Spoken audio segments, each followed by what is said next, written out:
السلام عليكم ورحمة الله وبركاته.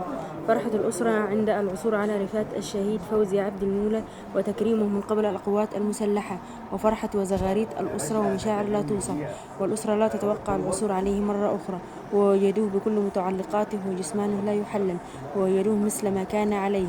أخت الشهيد تروي آخر لقاء له خرج من المنزل وكان يقول لأمه إن شاء الله الأجازة الجاية هقضيها هناك، مش جاي تاني. بالفعل استشهد ولم يعد. رحم الله شهداء الوطن.